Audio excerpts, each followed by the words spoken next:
All right, we are keeping an eye out across North Texas as we come on the air this midday. It is a WFAA weather alert day with more storm chances ahead in just a matter of hours, and some of them can be severe. Welcome to Midday. I'm Matt Howerton with meteorologist Greg Fields. Starting off with that weather alert day. What can you tell us, Greg, about what's going to happen later on? The time is going to be this afternoon, so anytime after 2 p.m. really start to need to pay attention to what's going to be happening with the weather. We will have some storms breaking out, so that's going to be the win as we take a look at our forecast for today. The weather alert that we have in place 3 p.m. to 9 p.m. give or take. We probably will see a few more thunderstorms before that 3 p.m. time frame, but these will likely be severe, at least a few of them. So that potential is certainly there for us between 3 and 9 p.m.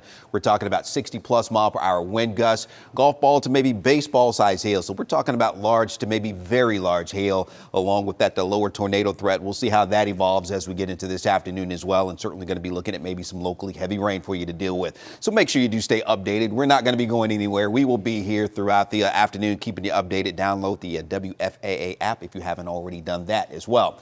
Here's what it looks like on radar around the Metroplex right now. We have seen a few passing showers here late this morning around the Metroplex. You see Collin County moving over toward Greenville and Commerce here. Nothing real heavy at all. We were tracking those storms up along the immediate Red River a little earlier this morning.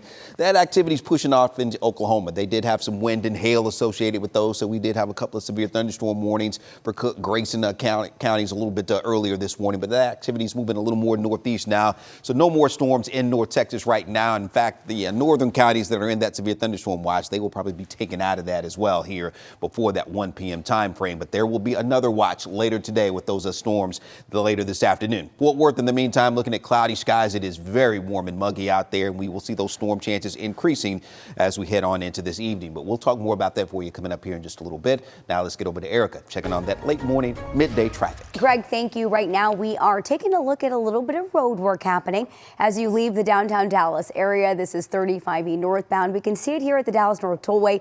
We have a right lane, right shoulder closure out here, so nothing too crazy for slowdowns, just something I want to flag you on. We are clearing out. We had a crash on 35 in Denton County up ahead. Still watching a little bit more lingering delays through the area. I'll show you where it is on the map, but showing you what things are looking like across North Texas. A lot of green out here for the midday drive, so I'd say overall we're in pretty good shape.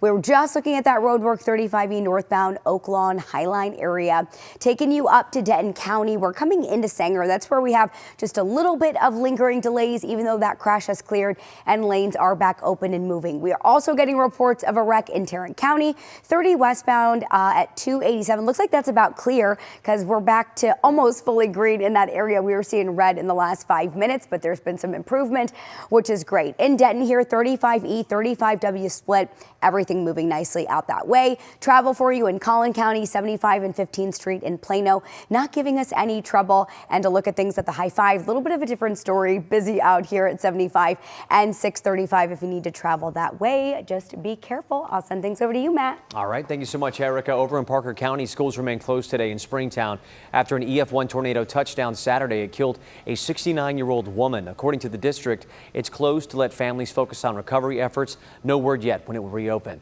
Greg and the rest of our WFAA weather team are your go-to source later today and throughout spring storm season. Get real-time updates and live radar on our streaming app, WFAA Plus. It's free to download to your TV. More hard questions today as lawmakers dig into what went wrong at Camp Mystic during last summer's deadly floods in Central Texas. 27 campers and counselors died there. Our Natalie Haddad is following the hearing underway right now. Natalie, what's the latest from there? Hey, good midday to you, Matt. Right now, lawmakers are pressing Camp Mystic leaders about emergency plans and the lack thereof during the July 4 flooding last year. This comes after these lawmakers reviewed mounds of evidence, photos, and interviews. Yesterday, lawmakers heard an emotional review of what they've gathered from their investigation, including a visit to Camp Mystic in person. It was revealed that teenage counselors at the camp were poorly trained. Lawmakers also said the camp was complacent about flood warnings, had poor communication, and critically delayed evacuation efforts. 25 campers and 2 teenage counselors were killed in those floodings. Camp owner Richard Eastland also died as he tried to evacuate girls to higher ground. Today, the Camp Mystic hearing at the Capitol continues, and we've been listening in. Lawmakers were just questioning the leadership of Camp Mystic. Listen to what they had to say. Hindsight's 20/20 for both eyes, both lenses, but at the same time, that doesn't excuse the outcome or the consequences. That there's a point where the consequences of not doing your job is so significant and so consequential that you don't have the privilege of running a business that you were prior to. Families who lost their daughters in the Camp Mystic flooding have packed the hearing room. You can see some cutaways there and see the footage of them sitting in the audience. It is still underway. We'll keep you updated on the latest. Matt? All right, thank you so much, Natalie. We're monitoring Tanner Horner's sentencing trial going on in Fort Worth right now. This is our live coverage on our streaming app, WFAA Plus. It is day 5 of the defense presenting witnesses hoping to convince jurors not to sentence Horner to death for the murder of Athena Strand. We're providing gavel-to-gavel coverage throughout this trial, anchored by senior investigative reporter Tanya Eiswerer and a panel of legal experts. Catch it right now on our streaming app, WFAA Plus.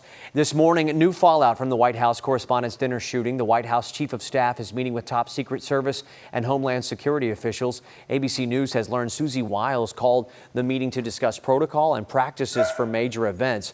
President Donald Trump has used the attack to justify the construction of his massive ballroom, arguing this is why they need a secure space on White House grounds. I'm convinced if there had been a presidential ballroom adjacent to the White House, the guy would have never gotten in. The idea that they are now trying to change the rationale for this in retrospect doesn't quite add up. And in fact, the White House long had facilities for hosting, which also included the East Wing of the White House. Representative Ocasio-Cortez there went on to call the ballroom a waste of taxpayer money. For the first time in 35 years, a British monarch will address Congress today. King Charles will speak this afternoon at 2 o'clock our time, and it is expected to be carefully crafted remarks aimed at unifying the U.S. and the U.K. ABC's Christiane Cordero reports. Today, and for the first time in nearly 2 decades, the British monarchy is in Washington for an official state visit.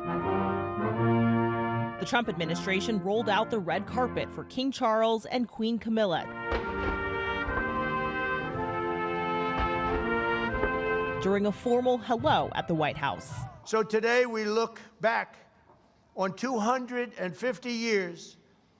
Let us remember what has made our countries the 2 most exceptional nations the world has ever known. It's a full day of diplomacy for the royal couple, largely considered a good friend of the president and an extension of goodwill between 2 nations whose tension is otherwise taut. The war with Iran, repeated threats of tariffs, and the fallout over the Epstein files each loom over the visit. The king today meeting with congressional leadership, emphasizing what the 2 countries have in common, calling for those shared values to be defended. The royal family and the British government have been very clear about this trip. They want the American public to understand that this is not about the government of the day. This is about a visit that transcends through the ages. This is the second time a British monarch has spoken before a joint Congress, the first being King Charles's mother, the late Queen Elizabeth, 35 years ago. The day's events end tonight with a state dinner at the White House. Christiane Cordero, ABC News, Capitol Hill. A major oil supplier is pulling out of OPEC. The United Arab Emirates announced today it will leave on May 1st.